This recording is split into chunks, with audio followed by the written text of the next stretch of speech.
लोग junk food consume करते हैं वो सुन लें कि मनशियात लेना और जंक फूड लेना ये दोनों बराबर हैं। कैसे बराबर हैं ये हमें बताएंगी डॉक्टर सहर चावला, न्यूट्रिशनिस्ट हैं जी। अस्सलाम वालेकुम।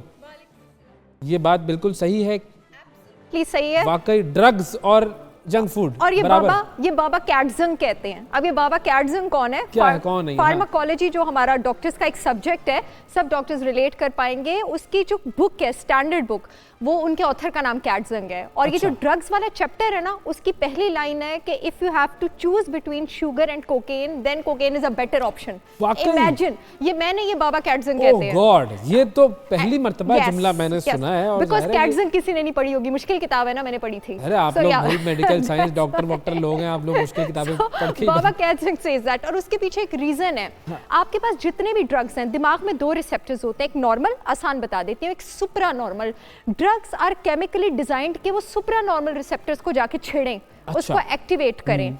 कोकेन हो गई, हेरोइन हो गई, हैश हो गई, जितनी महंगी ड्रग उतनी ज्यादा छेड़छाड़ सुप्रा नॉर्मल रिसेप्टर के साथ। अब जो शुगर है आपके पास, क्या आप जानते हैं कि ड्रग्स के अलावा सिर्फ एक चीज है, शुगर, जो सुप्रा नॉर्मल रिसेप्टर को जाके छेड़ती है? ये जो हम सफेद चीनी इस्तेमाल करते हैं, जो सफेद चीनी और जितने भी प्रोडक्ट्स में सफेद चीनी है, हिडन शुगर है, केचप है, सॉसेज हैं, आपके पास बेकरी है, एवरीथिंग है, या वो जो फिजी ड्रिंक्स हैं एब्सोल्युटली। अब होता क्या, तभी जब आप बच्चों को मीठा देखें, you will see them bouncing off walls, दीवारों को जाके टकरे मार रहे होंगे। अब जो बड़ी उम्र के लोग हैं वो मीठे को कैसे रिएक्ट करते हैं, उनको थोड़ी देर के लिए लगता है उनके प्रॉब्लम्स कम हो गए, you know, they feel relax, they feel good. लेकिन वो जैसे ही शुगर डिप जाता है वो वापस आ जाता है। अब एडिक्शन और डिजायर में क्या फर्क है? डिजायर ये है कि यू वांट समथिंग, लेकिन आप उसको कंट्रोल कर सकते हैं, ठीक है, ना लिया तो भी कोई मसला नहीं है। एडिक्शन क्यों कहते हैं शुगर को? बाकी जंक पे भी आती हूँ, क्योंकि अब आपका जिस्म और आपकी नफ्सियात का नॉर्मल फंक्शन होना उस पर डिपेंड करना शुरू कर रहा है। अच्छा, और क्यों एडिक्शन कहते हैं? ड्रग भी थोड़ी लो, उसके बाद और लेनी है, और लेनी है, और लेनी है। शुगर और जंक भी शुरू में थोड़ा लो, उसके बाद और लेना है, और लेना है, और लेना है। तो ये बायोकेमिकल और ये एक्चुअल जो रिजेम्बलेंस है, इसकी वजह से इसको कहा जाता है। इवन के अब रिसर्चेस ये साबित करती हैं, ये एक बड़ी फेमस बुक है डीप न्यूट्रिशन, मैं उसकी बात कोट कर रही हूँ, खुद से कोई बात नहीं कर रही, कि जिन माओं को, प्लीज़ अपने बच्चों के साथ ये ज्यादती ना करें, जिन माओं को जो बच्चों को माएँ मीठा वगैरह बचपन में ज़्यादा देती हैं, उनमें ज़्यादा प्रोपेनिसिटी, ज़्यादा टेंडेंसी होती है बड़े होकर एडिक्ट बनने की, क्योंकि सुप्रानॉर्मल रिसेप्टर्स बचपन से एक्टिवेट हो रहे हैं वो बिल्कुल। अब आ जाते हैं दूसरे जंक फूड की तरफ, जिसमें मुझे पहले थोड़ा सा इसको जरा सा एक्सप्लेन कर दें कि अब मिसाल के तौर पर कोई शख्स है जो कि अल्लाह ना करे ड्रग्स लेता है, तो उसके जो सुप्रा नॉर्मल रिसेप्टर्स जो हैं वो एक्टिवेट होते हैं, वो उसे सुकून पहुंचाते हैं, और उसके बाद जब वो ड्रग का असर खत्म होता है तो उसे दोबारा उस चीज की जरूरत होती है। चाहिए। अच्छा, अब वो कहेगा कि चलो मुझे यही चीज अगर शुगर से मिल रही है तो फिर ठीक है, मैं ये काम कर लेता हूँ, जो गुड़ से मर जाए उसको क्या जहर देने की क्या जरूरत है। तो ये उस सुप्रा नॉर्मल जो रिसेप्टर है उसका नुकसान क्या होता है कि अगर वो ट्रिगर हो तो? अच्छा, द थिंग इज दैट कि नॉर्मल हमारी फंक्शनिंग, जैसे जो अल्कोहल है, अल्कोहल दिमाग में आपके पास हायर एनिमल सेंटर को एक्टिवेट करती है, जो कि नॉर्मली एक्टिवेट नहीं होना चाहिए। हमारी बॉडी तब फंक्शन करती है जब हमारा सुप्रा नॉर्मल रिसेप्टर हर वक्त एक्टिवेटेड नहीं रहना चाहिए। सुप्रा नॉर्मल रिसेप्टर एक्टिवेटेड रहता है तो वो हर वक्त डोपामीन और सेरोटोनिन निकालता रहता है, जो आपके पास प्लेजर और एक्साइटेशन वाले हार्मोन्स हैं। किसी भी एक चीज की कांस्टेंट प्रेजेंस, किसी भी एक न्यूरोट्रांसमीटर की, फीलिंग की, हार्मोन की ब्लड में constant presence is not required. कभी डोपामीन ऊपर जाना चाहिए, कभी डोपामीन नीचे आना चाहिए। और उसी वजह से फिर जब एक्चुअल प्लेजर या एक्चुअल रिवॉर्ड विनिंग एक्सपीरियंसेस हैं वो आप एक्सपीरियंस ही नहीं कर पाते। जैसे बहुत सारे लोगों को मैं कहती हूँ कि नींद के लिए बाहर से मेलाटोनिन लेना छोड़ दें। मेलाटोनिन को विटामिन ना समझें, एक हार्मोन है। उस मेलाटोनिन रिलैक्सिंग हार्मोन है, फिर आपका दिमाग नींद वाला हार्मोन बनाना छोड़ देता है। आप समझे मेरी बात? आपकी बॉडी डोपामीन और सेरोटोनिन बनाना छोड़ देगी, एंड अलॉन्ग विद उसके और बहुत सारे नुकसानदेह साइड इफेक्ट्स हैं।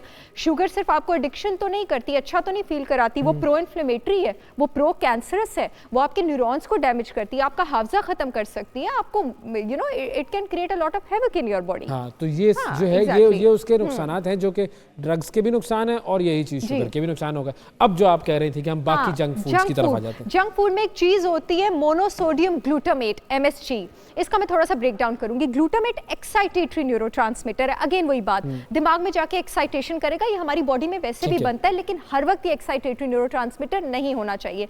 अब ये जो सिंथेटिकली मॉडिफाइड यानी जो केमिकल से प्रोसेस किया हुआ जंक फूड में मोनोसोडियम ग्लूटामेट होता है, ये स्लाइटली न्यूरोटॉक्सिक होता है। और दूसरी चीज, ये जो आपके टेस्ट बर्ड्स हैं, ज़बान में जो रिसेप्टर्स हैं जो जायका सेंस करते हैं, उसको उसके साइज से ज्यादा एक्सपैंड कर देता है। जितना उसको एक्सपेंड नहीं होना चाहिए खाना चखते वक्त। अब खाना उतना जायकेमंद होता नहीं है जितना जायकेमंद वो लगता है। सारे नगेट, सारे चाइनीज़ फूड रेस्टोरेंट्स के सारे जंक फूड ज़्यादा मज़े के इससे लगते हैं क्योंकि उसमें आपके पास MSG होता है, वो आपकी ज़बान को मैनिपुलेट करता है और आपको झूठा जायका एक तरीके से। और एक बात आपको कोई नहीं बताएगा, वो मैं आपको बताने लगी हूँ, ये जो सारे लैब एक्सपेरिमेंट्स होते हैं इनमें चूहों को मोटा करने के लिए MSG का इंजेक्शन लगाया जाता है। सोचें ये MSG आप पैसे खर्च कर करके खरीद रहे हैं कि हम खाएं, आप इससे मोटे भी होते हैं, इंसुलिन भी ऊपर जाती है, डायबिटिक भी होते हैं और एपेटाइट भी कम, मतलब को बोलते कि हम चूहे हमें दे दो, वैसे ही दे दो, तो हम अपने साथ वही कर रहे हैं। हम यही अपने साथ लैब रैट्स वाला एक्सपेरिमेंट कर रहे हैं।